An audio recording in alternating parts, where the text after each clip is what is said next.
fighter has the highest fight IQ?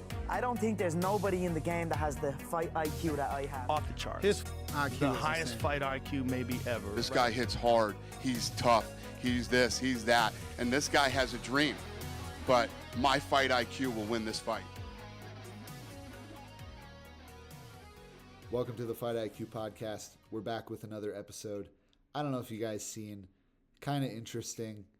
You can see it right here on the left side of the screen. Global Fight League announces new team-based organization. Huge list of signings, including 8 former champions. Down here, if I scroll, we have the top 50 most followed fighters who have signed with the GFL. So we thought it'd be fun to look at this list and pick 2 potential fights that could happen that we would actually like to see. It's kind of tough picking from this list of fighters, but I think buried in here there is some exciting fight action to be had. So we're going to go through, starting with Martin. Give me your first fight matchup that you would actually be excited to see from this list of fighters. All right, man. I'm going to have to go with, for my first one, I don't think this organization is going to be around for very long. So we got to get all the fun we can get right away. And I think the first fight on the very first card of this organization should be Rebellis de Spain versus Greg Hardy.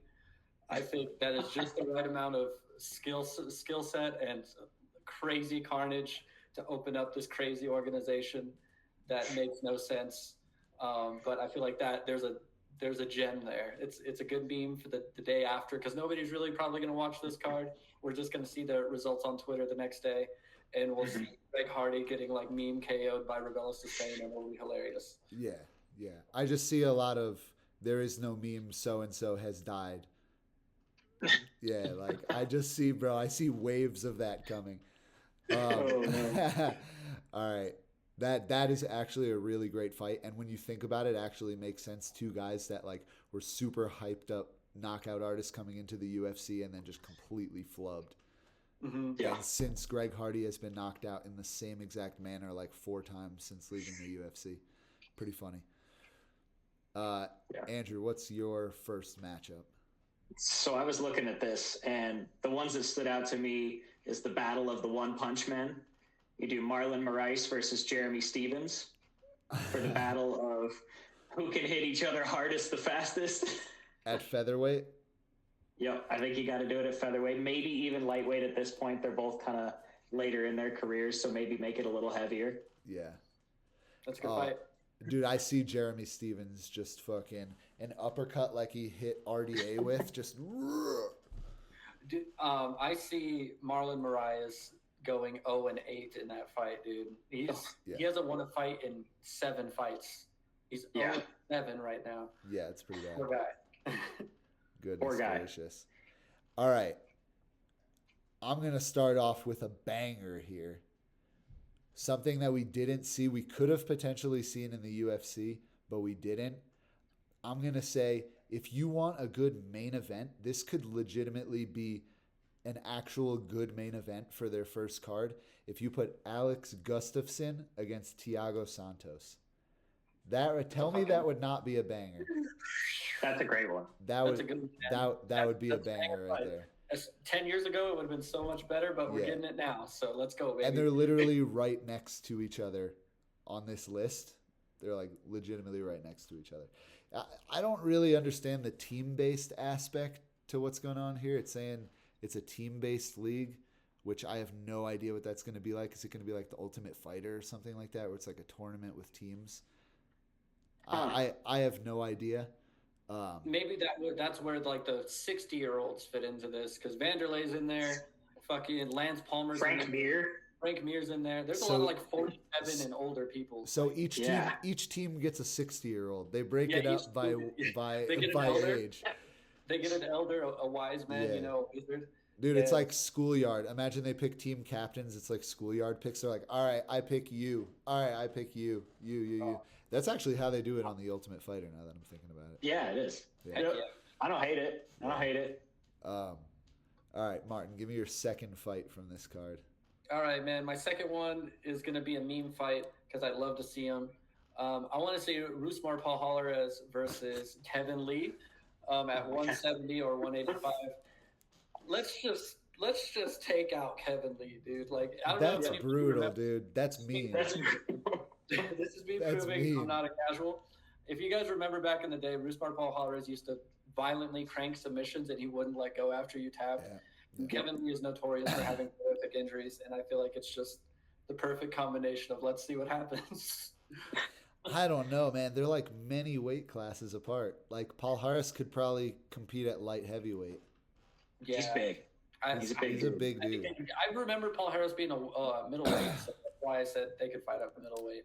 Yeah. It doesn't really specify because there's so many different people from so many different weight classes. It doesn't really specify what weight class they're going to compete in because there's a wide range of people here. Yeah. But I mean, there's another fight that could be fun too. Give it to me. Give it to me. Luke Rockhold versus Gegard Mousasi. I was just Bro. looking at that. A real fight. That was going to be my number 3. I'll pick another one then. Yeah, that's my my number 2. Sorry. Yeah, dude, that's just a no-brainer for me. If you remember the middleweight division when these two were, I think they were supposed to fight before Gegard left to Bellator, but Mousasi's a G. Yeah. Damn. All right, Andrew, give me your second one. I went with another pick that could have happened, didn't happen, but I think would have been fun.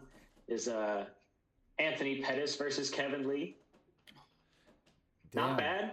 We're just matching both up fought everyone. Tony with Ferguson. Kevin Lee. Maybe they fight and then we get Tony in there and he comes in for the rematch. Tony Ferguson. Let's go. Yes, absolutely. I don't want to see, dude, in the UFC, the GFL, the whatever. I don't want to see Tony anywhere. No more Tony. Okay. Yeah, I don't like it. I don't like seeing him fight anymore. It's not good. I don't like it. No. All right. Another banger that could be a main event. Check this one out. Ready? All right.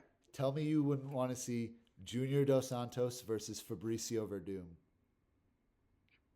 Oh, fuck you guys, dude. That's a banger. That's a straight banger right there. Bro, you don't want to see Fabricio Verdum just get boxed up, fail takedowns, and then eventually get TKO'd against the fence.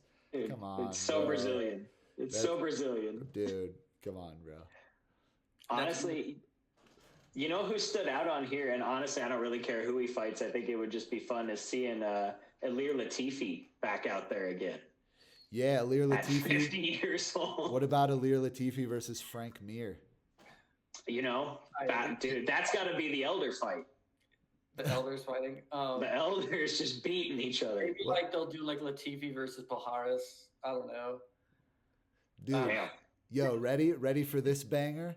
Hector Lombard versus Vanderlei Silva. Oh, dude, I don't want to see Vanderlei die. Someone's gonna die. Versus Ilir Latifi would probably be a good fight too. Yeah, someone's gonna die. Damn. I mean, there are actually. It's funny because there are some matchups on here where I'm like, oh yeah, that matchup actually makes sense. It's like not really guys who have taken a bunch of damage, like Tanner Bozer versus Felipe Lins. Would be like I don't know, man. Decision artists at heavyweight is pretty crazy. That's like 2 decision artists. See, the thing is we're artists. thinking in the last 10 years when we've seen these people compete in like 2007 or like 2017 to like 2020. We're thinking of those years, dude. It's like, where's like 9 years ago, dude, that these people have looked good in their fights. So I think on paper, our imagination is going to make these fights way cooler than they actually will be in like watching. Yeah. Yeah. Maybe because of that, people will actually watch it. Like, who knows? Let us know in the comments what you think about GFL. If you see some actually potential fun matchups within these 50 fighters we got up on the screen. And I don't know. It's one of those things that, like you said at the front of the video, this is not going to be around for very long. So let's I don't know. Let's see what's up. Love with it while we got it. Yeah, for the year that it's around. You should, yeah. Yeah. All right. Catch you on the next one, guys. Adios. Peace. Like and subscribe. Like and subscribe, please. Thanks for watching. We appreciate it. Peace.